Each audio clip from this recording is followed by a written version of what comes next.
For a moment, and in all fairness to South Rockdale Civic Association, we've tried very hard to get Congressman Hank Johnson here. And let's be realistic. If I was Hank Johnson, I probably would have to put South Rockdale somewhere at the bottom of the list where I would have to attend for a forum for a large area that he covers. But over the number of years, the number of invitations, and been denied this county so much by his presence, I think we probably would need to see him at some point. So if Hank should get reelected, I would like the message to go out to him. We'd like to see him sometime in the future. If he doesn't get reelected, I wish he'd come and spoke to us. In all fairness at South Rockdale, we try to be fair to the candidates. We made the entreaty, the pleas, the phone calls, the emails, and no response whatsoever. So I just wish it wasn't that way, but we tried over the years to get him to come to speak to us on any issue, not just forums, but it's just always been a dead silence. So we must have all the wrong phone numbers. So anyway, this evening we're going to have Mr. Chris Vaughn running for the 4th District, and we're going to give a 2-minute opening and 2-minute close. We'll take questions from the floor. So this is the time to pound on him. If you think he's going to be your future congressman, you better get your wants in now. Because if he's got his bags packed at the door, this is the last chance to talk to him, right? No, I'll be here. Okay, go ahead and do your 2-minute opening. Can I stand? Yes. Okay. I want to thank Don and the South Rockdale Civic Association for the opportunity to be here, and it's so much appreciated. Also want to commend everyone here for being involved and making sure you are involved.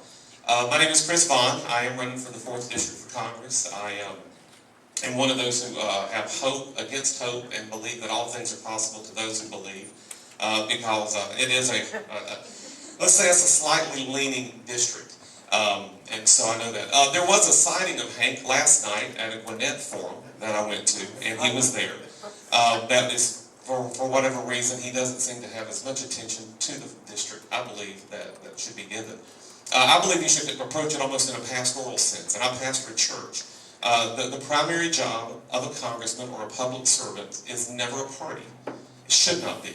George Washington, who was actually a Federalist, who actually promoted having a strong federal government to all the people who believed that he was a states' rights issue guy, but he wasn't. He was a Federalist. Actually sponsored and tried to get people to not party up so that we wouldn't have the partisanship and the bickering. And it's sad. But so anyway, one of my planks is I'm not about a party. I am running on the Republican ticket. I like the physical stance the Republican Party has. I believe we have to have the honest conversation with each other, and more importantly, our children, of which my daughter owes about $56,000 right now, and all my children do, down to my 14-year-old, and it's going to be even greater if we do not quit spending. And that is a conversation we have to have honestly and candidly with everyone in this room. It's great to talk about everything we want to do, and all the programs we want to do, but how many of y'all know that if we can't pay for it, we are basically putting their life in jeopardy, which is the reason I'm here. And so I'd appreciate your vote. You can find out more about me at chrisvaughn.net. This has been probably one of the strangest years of my entire life. And I actually came to, the first event I ever came to exploring this whole process and running for Congress was the South Rockdale Civic Association. First event I ever went to as an actual candidate was in Gwinnett for a barbecue up there. But I appreciate you so much for the opportunity, and one of my convictions and promises is, number one, I'm still going to pastor my church. So if you don't like something I do, and you can't get me at the office, just hang out in the parking lot of my church Sunday afternoon, and you can fuss at me every Sunday after that. Secondly, I will be at home every chance I get. I love Georgia. I love Rockdale County. I love this area that I live in. I have no intention of ever living in Washington, D.C. I think that's one of the most bizarre questions I get. Because once you come to the promised land of Georgia, why go home, stay anywhere else? Why go back to Egypt? I don't know about y'all, I'm not going there. So thank you so much for your time, and I appreciate it. Got some questions for you?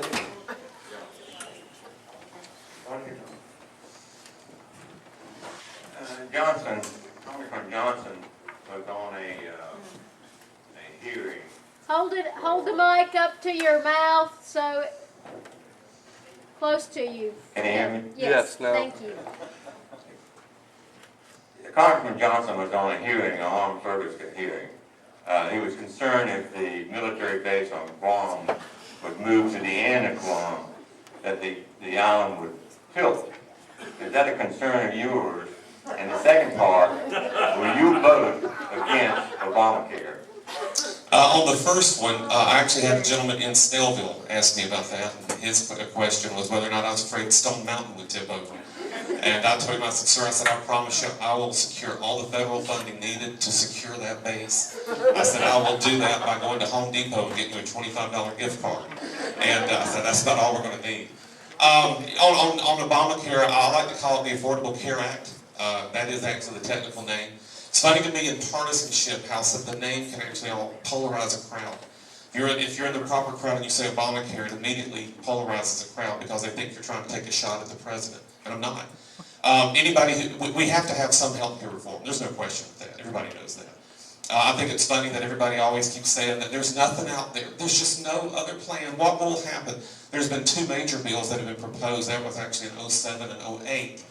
But before then, it was democratically controlled. So those bills got to the floor because we have to always make sure we get the credit, which is one of the things that bother me the most about the partisanship from the current congressman's office. It's all about party. I actually use this phrase. I do believe he has to be one of the most prejudicial congressmen in office. Because if it has an R beside it, he will not support it or work with it in any way. And he is always very vindictive. I think Obamacare, Affordable Care Act, needs to be tweaked. If you can't fix it and take out the bad, because it's actually got 5 major tax increases on the middle class, it actually is going to make the premiums go, and that's just a matter of fact, whether people like it or not. And so it has to be retooled because it's coming up, and it's also hurts Medicare so much. We all hear about that $700 million, 716 actually. So it has to be retweaked, which, that's the part of legislation. Most laws are passed today because we think it's going to fix something tomorrow, and as we process it out, we realize it has inequities and problems, and you have to address it. The problem that we get into is just like church. A pastor of church. Most church people, if you put a plan on a stage, and it was put there by somebody important in the church, God forbid we ever move that plant. Because, that right there can create a church split. Almost like, dear God, I actually was fussed at one time because I took a plant off the stage. Flag. It wasn't even a Christian or American flag. It was just a big banner. You couldn't see the screens where the songs were. And somebody looked at me and said, I just can't believe you just took down that, so-and-so put that up there. Well, so-and-so put it up there before we had the screen up. It was a great thing. But when we make laws and processes more important than the people they serve, it's an inequity to those people. And that is one of my promises I will never do. People come first. And they should. Much more than party. Much more than partisanship. Does that answer? I've got one quick question for you. We heard your position on the Bible, but we haven't heard your position on guns. So can you give us... guns? On guns. We're in the South. Our Bible and our guns. Now say it again? I see. We in the South have 2 questions for our politicians. How do you stand on the Bible and how do you stand on guns? We've already heard the Bible part, so... Okay. The guns issue, I'm very much a strong Second Amendment rights person. I'll just be honest. I checked my gun in the car before I came in, which is rare. I had a person in New Jersey ask me one time, they said, if you're pastoring in the South and anybody ever broke in, what would happen? I said, well, sir, I'm on the pulpit. I got the best vantage point at all. I said, we can take them out. I said, secondly, I'm in the South. I said, I got more 60-year-old women with 38 specials. I said, the friendly fire would be blistering.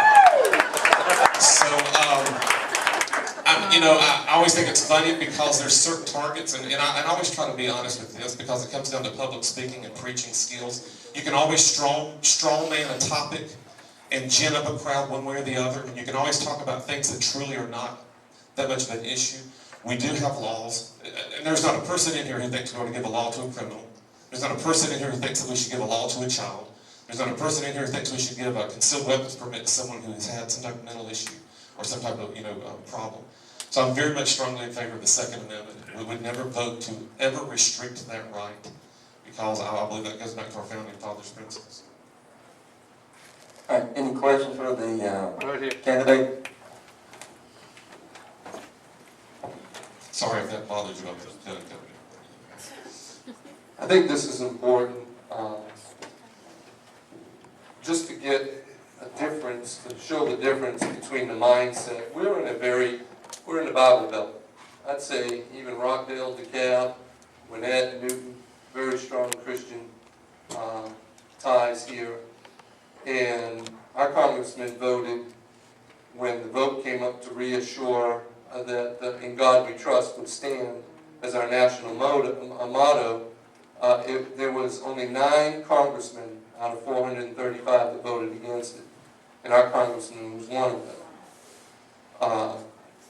I don't know what his reason for voting against it is, but that, to me, him not showing up tonight, or the last League of Women Voters debate, or at other forums in this county since he was elected, basically, and only in an environment where he's already worked out the questions are going to be short, and he can, in his favor, when you're elected, will you, if invited to debates, avoid your opponent, or will you face the people? Because I don't care whether you're for him or against him. If he's not willing to come out here and answer your questions, he's not worthy of your vote.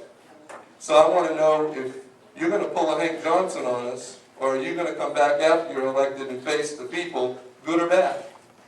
I pastor church. In church you always have to deal with all the committees and the groups. In my neighborhood, I'm driving one night, I was working on a car. I still fix all my old cars. I'm cheap. And I can read. So that's how I figured out how to do it. And I'm all covered in grease. And I see a guy named Wesley in my neighborhood at the clubhouse, and everybody always throws this question, when you win, when you're moving to Washington. I looked at him and I said, brother, I ain't moving to Washington. I said, I promise you to God, I will not move. I said, I'm going to stay in my same house. We may remodel it. If not, there's actually a couple houses in the district that I've seen because of house prices, which I would love to move to, but they're all still within the South Rockdale area. I said, I'm not moving. I said, because I know this about pastoring. The moment you take a pastor out amongst from the sheep, he no longer knows who they are or what they are or what they're dealing with. And the other thing that I have made a strong commitment to is when elected, I will create what I call constituent committees. People in all 4 counties that the 4th represents that I'm accountable to. They will have my personal congressional cell phone.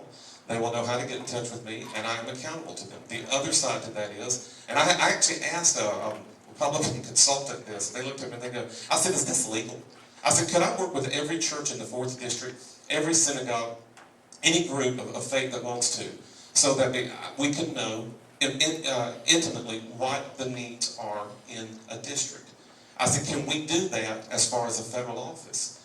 And he said, well, I guess so. And he said, why would you want to do that? I said, well, you could send one of your aides, one of your constituent services people to that church. They can meet with anybody in the church. I said, this is 2012. Why make everybody come to me?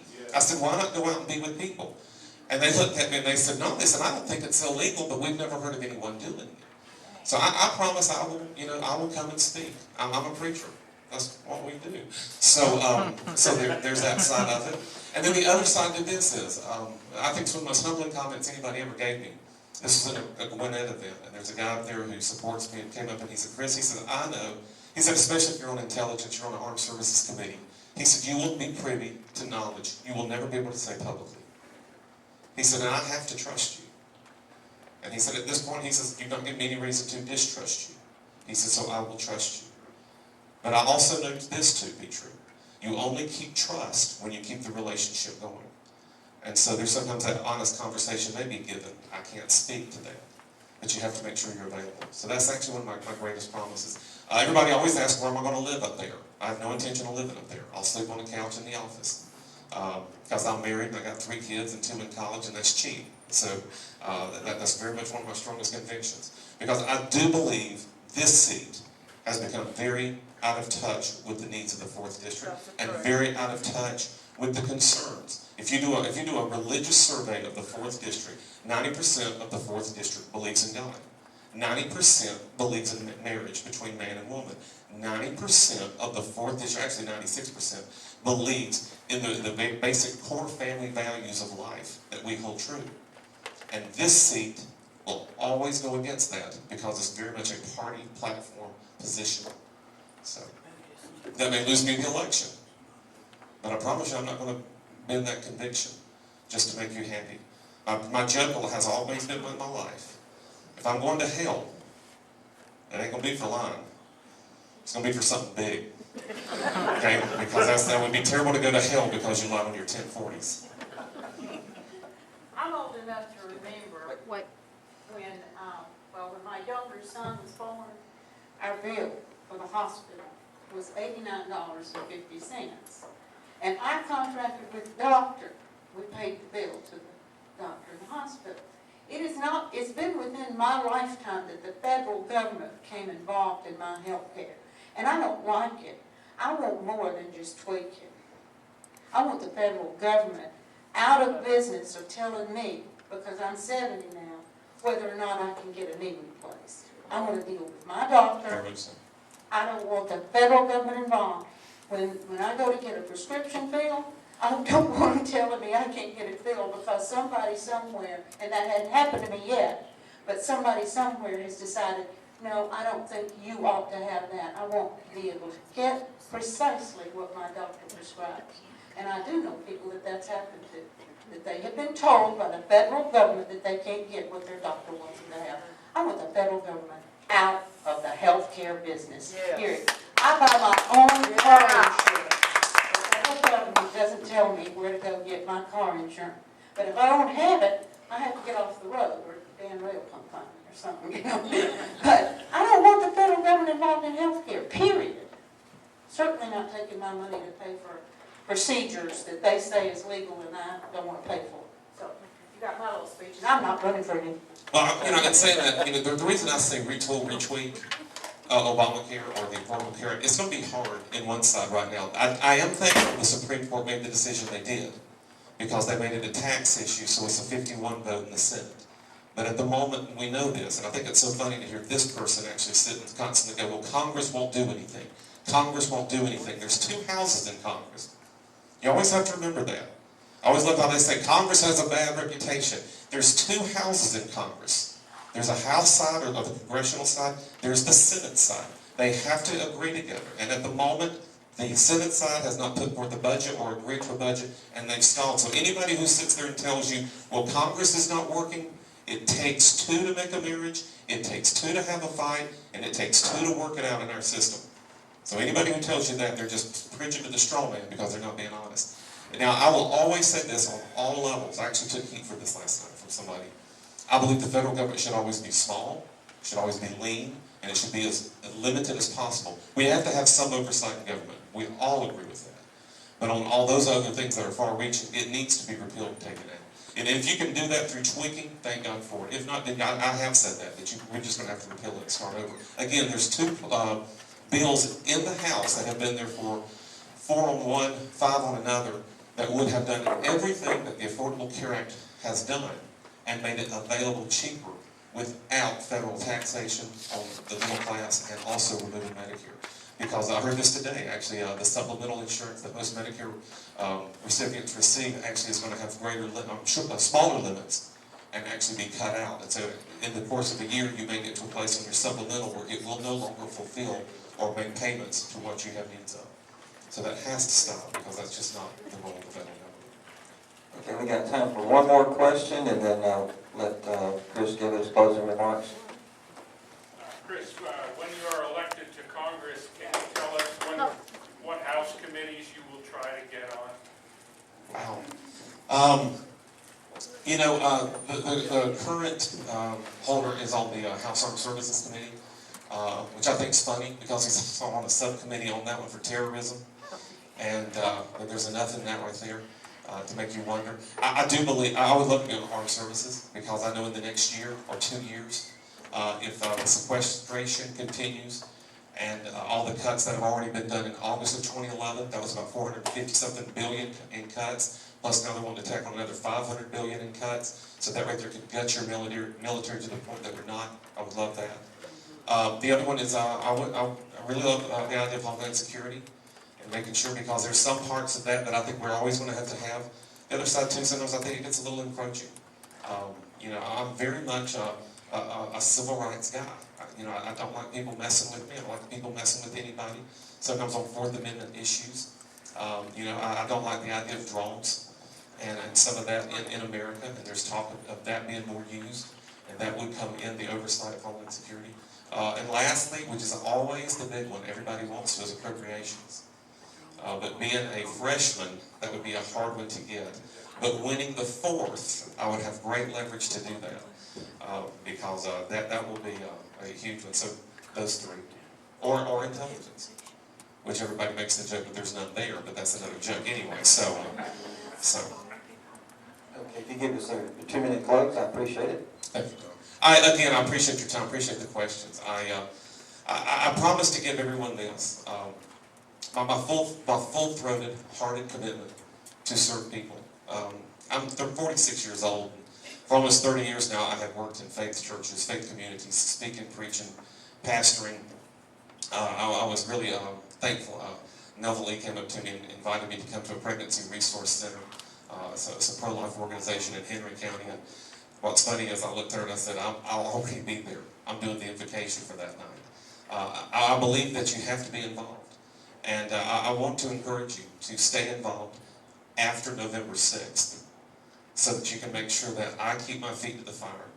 Every elected official keeps their feet to the fire. They stay true to what they say. And I promise you I will fight for several principles. And that is always to make sure that the dollars that we send to Washington, which is our money, comes back. Right now we're a donor state when it comes to the federal transportation system. We don't get all of our money back. That is wrong. That should be fought for. Everybody argues about T-SPLOST. We need to fight for those dollars to come back and quit being a donor state paying for other roads. Do you know that Alaska actually gets about $4 for every dollar they send in? I think Alaska has enough resources to pay for their own roads. I think Georgia should get that money back. So I will always fight for that. I will always be an advocate.